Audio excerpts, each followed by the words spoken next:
Police നായ കല്യാണിയുടെ മരണത്തിലെ ദുരൂഹത നീക്കി കെമിക്കൽ റിപ്പോർട്ട് പുറത്തുവന്നു. നായ ചത്തത് വിഷം ഉള്ളിൽ ചെന്നിട്ടല്ലെന്ന് റിപ്പോർട്ടിൽ പറയുന്നു. അന്വേഷണത്തിന്റെ ഭാഗമായി 3 പോലീസുകാർക്കെതിരെ നേരത്തെ ശുപാർശ ചെയ്ത വകുപ്പുതല നടപടി പിൻവലിക്കും.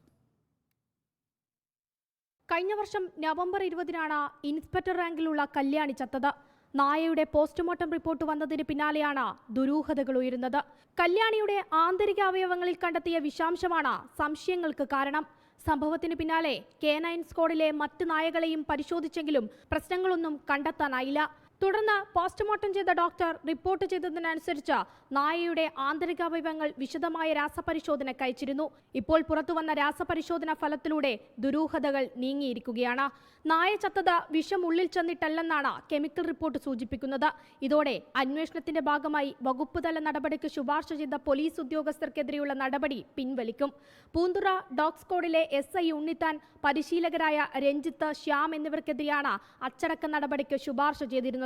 പ്രവർത്തന മികവ് കൊണ്ട് സേനയ്ക്കുള്ളിലും പുറത്തുമായി നേട്ടങ്ങളും ആരാധകരെയും സൃഷ്ടിച്ച നായയാണ് കല്യാണി.